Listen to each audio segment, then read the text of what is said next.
Bapak Prabowo Subianto, Ketua Umum Gerindra, kalau Bapak masih ingat di Keraton Jogja sekitar 8 tahun yang lalu, Bapak ngerangkul saya, dan waktu itu Jenderal janji, Gus, saya akan datang ke pondoknya Gus Miftah. Alhamdulillah sampai hari ini belum terlaksana.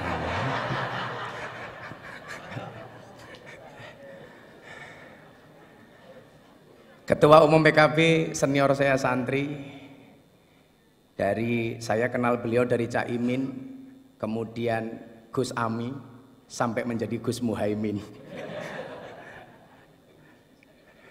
Panglima Santri Nasional. Bapak Mardiono, saya mohon maaf Pak, salah satu yang respon saya soal P3 terkait dengan tabarukan amplop kepada Kiai itu saya Pak. Mungkin karena respon saya itulah yang menghantarkan Pak Mardiono jadi ketua umum Pak. Serta para senior dan sahabat saya Pak Abdul Mukti, ini kebetulan Pak Presiden saya sama beliau sama-sama prof. Kalau Pak Mukti profesor, kebetulan saya provokator, yang selalu memberikan kontra narasi terhadap pihak-pihak yang menyerang pemerintah tanpa data yang tepat. Contoh saya ingat betul ketika Bapak Presiden mencalonkan Bang Sigit Kabareskrim sebagai Kapolri waktu itu. Ini gimana? Mayoritas Muslim, kenapa Presiden mencalonkan Kapolri non-Islam?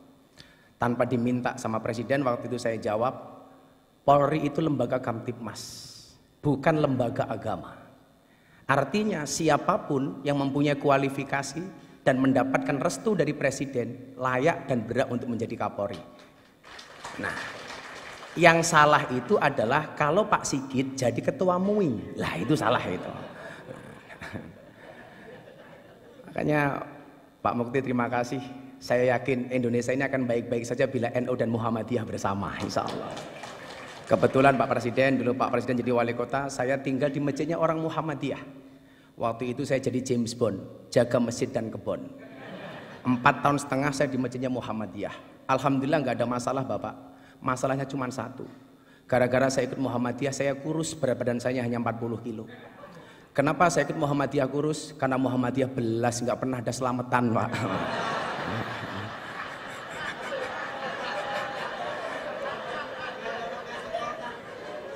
Akhirnya setelah saya kembali ke masjidnya orang NU, saya gemuk Pak. Waktu itu berat badan saya hampir 100 kilo. Kenapa jadi orang NU gemuk Pak? Karena orang NU dikit-dikit makan. Yasinan makan, tahlilan makan, sholawatan makan. Tetangganya sakit minta didoakan makan. Yang sakit mati makan lagi Pak itu. 7 hari gitu.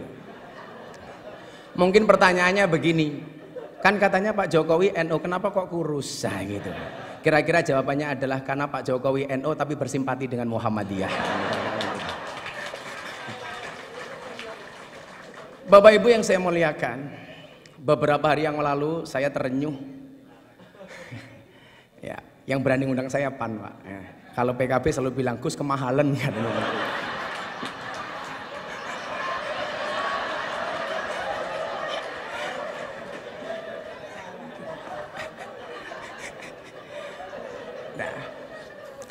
Beberapa hari yang lalu Bapak Ibu, saya menyaksikan Presiden kita waktu itu, beliau dawuh berbicara tentang beberapa kelakuan yang kurang bijak yang dilakukan oleh para pegawai pajak, bea cukai, kepolisian dan lain sebagainya. Saat itu saya nonton beliau, hati saya terenyuh. Inilah yang kemudian kenapa Allah perintahkan kita untuk berpuasa. Tadi Prof Mukti menyampaikan, bahasa Arabnya puasa dalam Al-Quran bisa kita lihat dalam surat Maryam ayat 26. Di situ Allah menyebut kalimat saum. Al-Baqarah 183 sampai 185 Allah menyebut dengan kalimat asyam. Yang bahasa Arab ini Bapak Presiden ini dijawakan. Makanya kalau Pak hari Senin Pak Jokowi kenapa nggak sarapan? Kenapa Pak mboten sarapan nembe siang? Ini bahasa Arab yang dijawakan. Banyak Pak, kursiyun itu kursi bahasa Arab menjadi kursi, mistorotun mistar, penggaris menjadi mistar. Tapi hebatnya orang Jawa, banyak orang Jawa yang namanya Arab, tapi nggak ada orang Arab yang namanya Jawa Pak. Gitu loh. Orang Jawa namanya Miftah, orang Jawa namanya Muhaimin, orang Jawa namanya Pak Hatta, Pak Mukti. Tapi nggak ada Pak orang Arab namanya Eko Patrio, itu nggak ada Pak, itu nggak ada. Nah Bapak Ibu, as-saum atau asyam ini dalam kitab Munjid disebut maknanya adalah al-imsak. Imsak itu artinya adalah menahan diri. Maka puasa itu mengajarkan kita untuk menahan diri, pengendalian diri, pengandalian jiwa. Tujuannya apa? Kalau tidak bisa baik, minimal jangan jelek-jelek banget.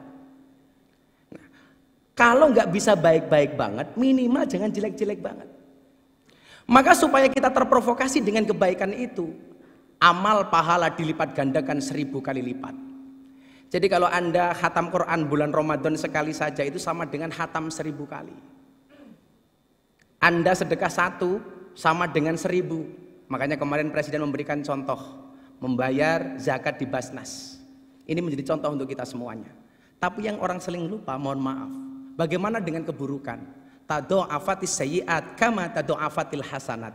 Berlipat gandanya keburukan sama dengan berlipat gandanya kebaikan. Artinya kalau kebaikan 1 dibalas 1000, keburukan juga sama.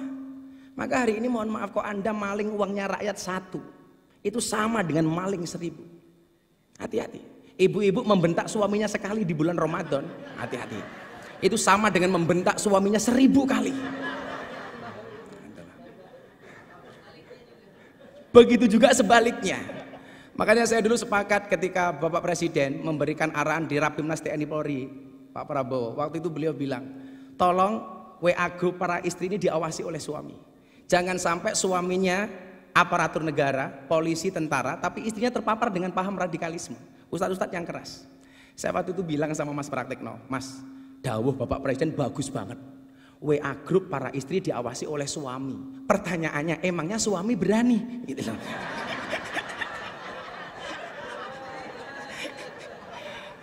Yang ada istri yang ngawasi suami, Pak, itu. Karena perempuan itu, mohon maaf, kayak teman-teman puan ini. Perempuan itu karakternya 1, Bapak Presiden. Kalau disakiti nggak pernah lupa, kalau menyakiti nggak pernah ingat, Pak. Itulah tulisannya itu.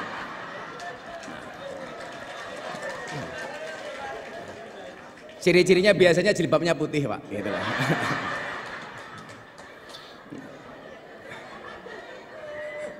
Yang jilbabnya biru insya Allah lah. Gitu lah. Lebih parah gitu lah.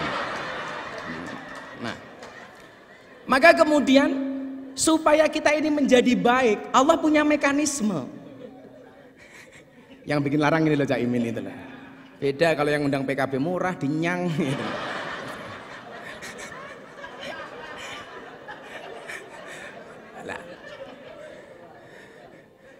Mekanismenya kenapa kok harus berpuasa Bapak Ibu? Ini, karena waktu saya pendek. Nanti kalau Bapak Presiden menghendaki panjang, silahkan dipanggil ke istana Bapak. Nah, pertanyaannya kenapa kok harus puasa?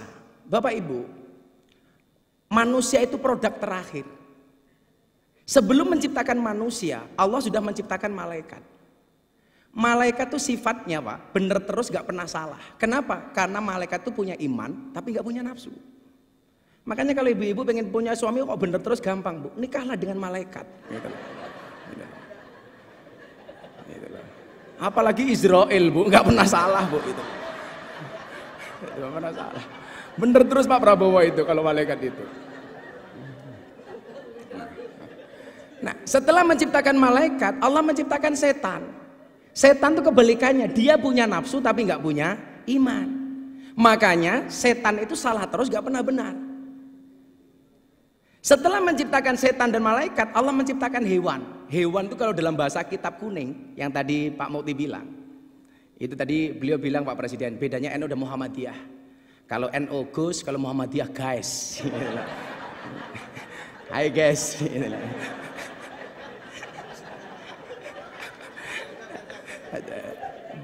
Nah, ada hewan itu kalau dalam bahasa kitab disebut rumangkang, ada hewan satu galak. Hewan rumangkang itu hewan yang hanya memperturuti hawa nafsunya, dilambangkan seperti kambing, seperti celeng.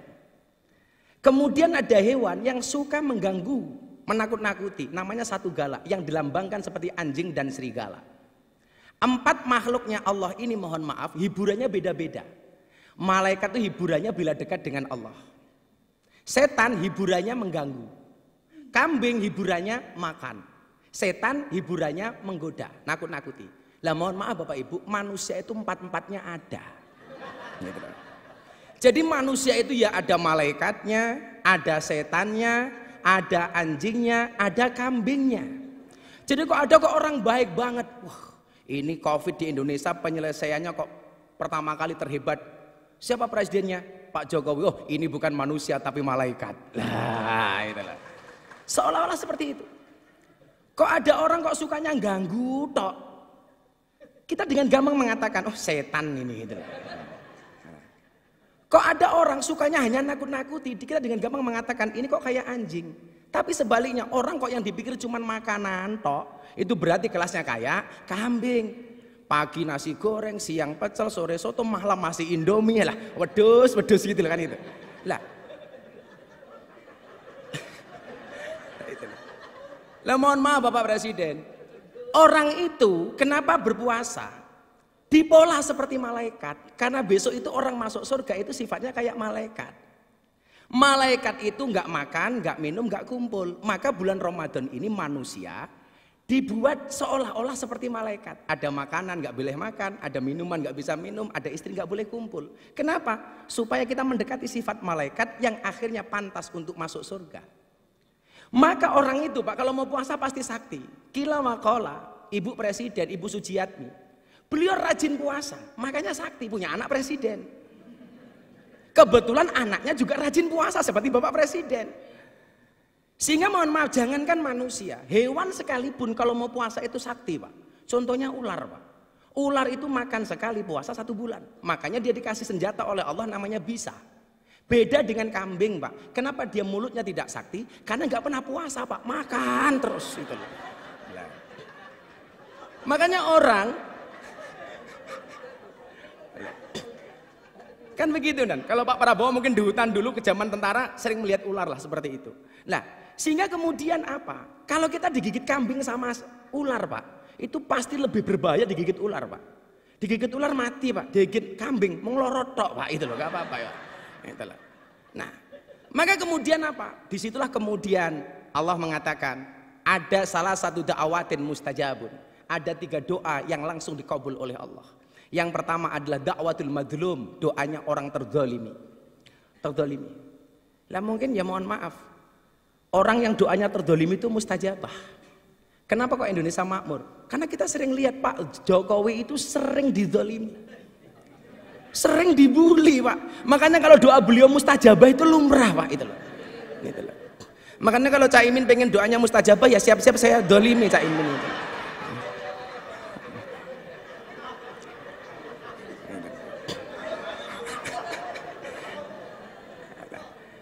Kemudian yang kedua adalah doa orang tua kepada anak.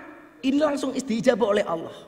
Makanya kalau sang ibu Bu Sujiatmi sering puasa, kemudian mohon maaf lisannya ini sakti Pak mustajabah, maka menghasilkan anak yang luar biasa. Saya selalu meyakini ora ono mulyane anak tanpa tirakate wong tua. Kemuliaan seorang anak itu berangkat dari tirakat orang tua. Saya lagi mengulik dari teman-teman saya di Solo. Dulu amalia Ibu Sujiatmi itu yang hebat apa sehingga melahirkan seperti Pak Jokowi. Ternyata salah satu amalianya adalah puasa.